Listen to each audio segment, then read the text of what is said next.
Welcome to our first notes of the class for Honors World History, topic 1.1a, your notes on the origins of humanity and what exactly is civilization. Your goal in this lesson is to be able to describe the characteristics of a civilization and the theories behind the origins of these characteristics.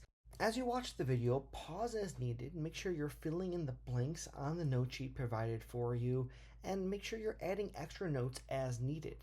I break down our notes into what I call key questions. So each lesson is going to have several key questions that you should be able to answer by the time you get done with these notes. Our first one is, where do we come from and how did early humans survive? Now, this is a secular class, which means it's non-religious. I know some of us have our own religious beliefs, and that's okay. I'm not here to say your religion's wrong or your beliefs are wrong. Instead, this class, though, is secular by law, so we're going to look at what does the evidence point to? What does the archaeological evidence point to? Now, I'm not going to get in the weeds on what evolution is and how it works and all that. That's for your biology class, really. Instead, I'm going to take the assumption that you are learning that in biology and just kind of give you a broad overview. So, what are humans? The first subtopic of this question.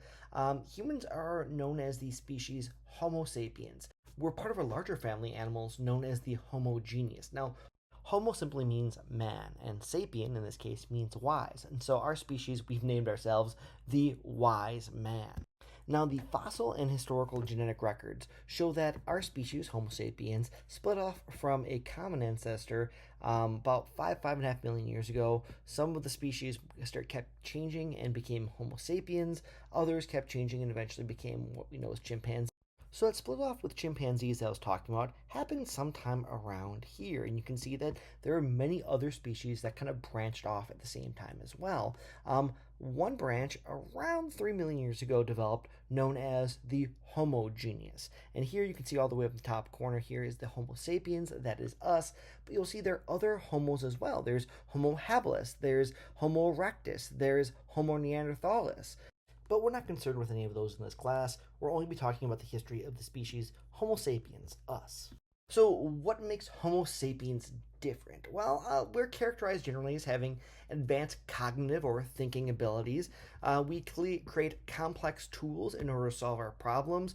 There are cultural innovations such as language, art, and religion, and there's development of different sophisticated societies. This is a little outdated way of thinking about it, as we're starting to find many of these traits in other species from the Homo genius as well. So then, what makes us different? What we can say with certainty is now that we've mapped the human genetic material, we know that all human beings are 99.9% genetically identical. That means you and I share 99.9% of all the same DNA, even though we're not directly related, right? But that's true of all Homo sapiens. And this is kind of amazing because if you think about it, all the differences in our species, whether it's hair color, eye color, skin color, whatever it is, male, female, all these genetic differences all come from a difference of less than 0.1% of our genetic material. So, okay, well, where did we come from then, right? Now, the religious answer is God created us or whatever deity you believe in. But what is the secular answer, the non religious answer for where we come from? Well, based on archaeological evidence, mostly based on skeletal remains and other things that we have found buried in the dirt or long since hidden below the surface of the earth, human beings, or Homo sapiens, have been around for between 550,000 and 750,000 years. We start in the continent of Africa, as this is where the oldest human remains are found. We used to think that we originated in the eastern side of Africa, but within the last 15-20 years, we found bones that are even older in the western side of Africa, leaving us to kind of question of where exactly in Africa did Homo sapiens first develop before spreading out across the world. How did we survive? Well, the answer is pretty simple. We were hunters and gatherers for the first, couple 100,000 years of our existence. It wasn't until about 12,000 years ago that human beings began giving up hunting and gathering. So that means for the most of our species' history, we got our food by being nomads. We had no permanent settlements. We wandered. We followed herds of animals and the seasonal plant growth. So basically, as animals moved from season to season, we followed them to hunt them for meat sources, but also followed the seasonal pattern of when different plants were blooming and providing different nuts and berries that we would eat. For instance, you might be aware that sometime in late July is when we usually see raspberries developing under bushes, but by late August those are gone. So you'd have to move on to where something else was blooming, and that's usually when your blackberries are starting to develop. This same archaeological fossil records show that we spread out from Africa between 70 and 100,000 years ago. That means for basically the first 200,000 to 400,000 years of our existence, we lived only in Africa. It's only about 70 to 100,000 years ago that we start to see evidence of human beings, Homo sapiens, on other continents. Eventually, human beings, through this following of herds of animals, got to every continent on Earth outside of Antarctica by about 20,000 years ago, and about by 12,000 years ago, human beings have even reached the furthest tip of South America. There is also early evidence of what we call temporary fishing settlements along coasts. So people who lived there part-time and fished. Fish seems to be an important part of our early diet. In what we call the Paleolithic or Old Stone Age, where most of humanity existed, these groups of people were in generally small tribes of about 20 to 50. In some cases, they may have grown as large as 100 to maybe 200, not much larger. We believe that each of these tribes were likely egalitarian, which means everyone is treated as equals. So there likely weren't any kings or leaders or any real class distinction between different peoples. We know this by examining the bones and the grave sites of those who died in this period. Generally, when you have people who have higher status in society who are treated as better than others, they have access to higher quality food, and the bones left behind show better health. But all bones tend to show equal quality of health amongst the people who are buried. And the objects they're buried with were pretty much the same across all people, leading us to believe that these were egalitarian tribes. Religiously, we believe these early groups were animist, meaning they worshipped nature spirits.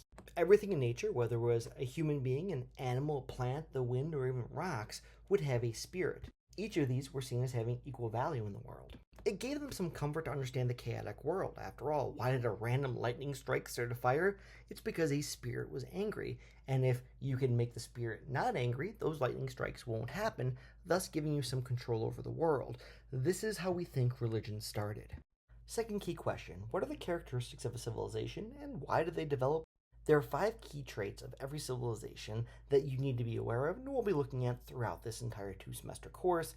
That you don't have to write this down, but it probably wouldn't hurt to pause the video and get this down in your notes somewhere. After all, we will be coming back to this and using this framework to analyze all the different cultures of this class. The first key trait we're looking at is complex institutions. A simple definition of this is a system that allows large groups of people to work together to achieve their goals. As tribal groups and populations get larger and their goals of what they want to achieve get more complex, you need to find a way to get these large groups of people to trust each other, work with each other, and actually go about getting that goal achieved, whether that's building a temple for the worship of God, defending yourselves against a neighboring village or tribe, or constructing an irrigation system so that you can grow more crops to feed more people. There are 3 types of complex institutions that we're going to be looking at in this class. The first is social hierarchies, and this is you organize people by classes. That is, you categorize people and then you put them on a pyramid-like structure like this, and you have different people with different levels of rights, powers, and responsibilities. So the higher up you go here, the more power and rights you have in society. The further down you go, the less power and the less rights those groups have. Generally, these structures are designed to protect the wealth and the power of the people higher up in the hierarchy. However, you have to ask yourself, then why do people down here allow this to happen? There are generally a lot more people on the lower tiers of the social hierarchy than there are on the top tiers. And this is because, well, people in the lower tiers seem to think that it is worth it for them. They're convinced one way or the other to give up their freedoms to the people who are higher up in the social hierarchy. And generally this is done in exchange for protection. So the people down here give up freedoms and rights in order to be protected by the people up here. The second type is government. Now, this makes the world less chaotic by creating laws and systems to create order and predictability, right? I can trust that that person next to me is not going to steal from me at the market, because if they are, they're going to be caught and punished by the government. Now, early governments likely formed around strong military leaders who could promise protection, or strong religious leaders who claimed that they had some type of connection with the gods that could prevent natural disasters or make sure crops grew or things like that. And governments generally are used to reinforce roles within this social hierarchy. So the laws are designed to codify and protect the rights and powers of those higher up in the hierarchy. Religion plays, or organized religion, plays a similar role. Now, they explain things that we don't understand. The world seems chaotic and random, and so people turn to organized religion in order to have these unknown things explained to them. If lightning strikes, or a fire breaks out, or there's a drought, people don't really quite understand how these things are happening. But if you can explain it by saying, oh, we must have upset the gods, well, then you seem to have some control over it by just keeping the gods happy by praying the right way, following the right rules. This gives people a feeling that they have some control over the random chaos in the world. And just as human beings began to organize ourselves into social hierarchies, with some people having more power and others having less, we start to organize the spirits in the same way, as some are more important to farming cultures than others. Around the world, you see a pattern of similar gods being worshipped, and that's because these are things that are important to farming cultures. So, for instance, rain and fertility, well, that's important. Without rainwater, the crops don't grow. Without fertility, they won't produce food that you can eat, and you won't be able to produce children to carry on your civilization. Likewise, the sun and moon are worshipped in many cultures because that is how people track time. And by knowing what time of year it is, that tells you when it's time to plant your crops and when it's time to harvest your crops. So among all agricultural farming cultures, you see these deities being worshipped, but by different names. All right, a second main characteristic or trait of civilizations are cities. All civilizations build cities, the exception being the Mongols, but we'll get to them. Now, a city is simply an area with a lot of people living close together, supported by a surrounding farmland. Once farming starts, people need to stay in one place to protect and care for the crops. As we become more and more successful growing more and more food leads to more people being born and surviving long enough to have children of their own. This leads to a population boom.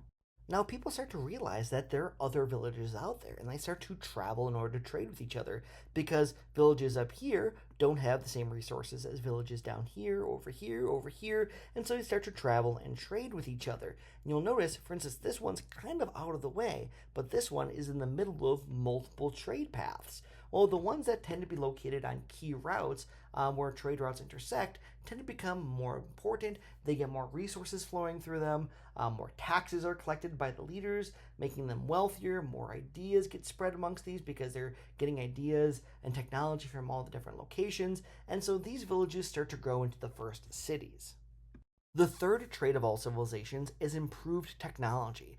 Technology is simply tools and knowledge that make life and tasks easier. Now, again, technology isn't just electricity. A lot of kids think that. Technology is objects we create or things we create in order to help us achieve a task. Right? Gunpowder, shovels, these things have real uses and can be held in our hands. However, algebra, astronomy, these aren't things you can hold in your hands, but it is knowledge we create to help us achieve tasks, and thus it is considered a technology. One of the key characteristics of our species, Homo sapiens, is our improved cognitive skills. That is, our ability to think our way out of problems, to create creative solutions to the problems we face. And when we live closer together in cities and we're more and more connected by trade routes, it allows for more ideas to be shared and those ideas to be improved on. Nothing comes from nothing. Everything that we know is built on the ideas of those who came before us. The fourth trait of civilizations are specialized workers, people who become experts in something other than food production. As food producers become more and more productive, they produce more food, people can start focusing on doing other things like being a blacksmith, a merchant, a sailor, a priest, a king, or whatnot.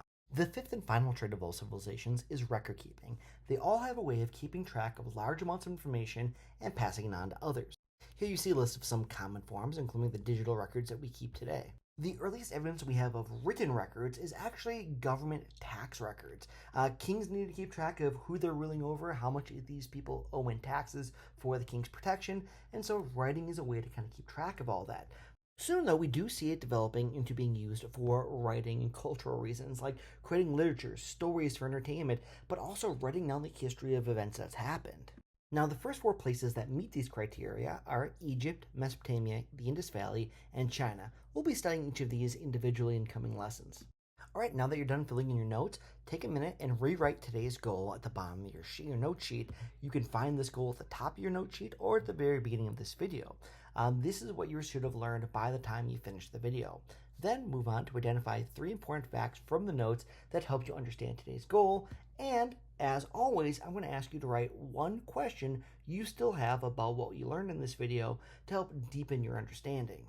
You cannot get full credit without completing all of this. You cannot just complete filling in the blanks.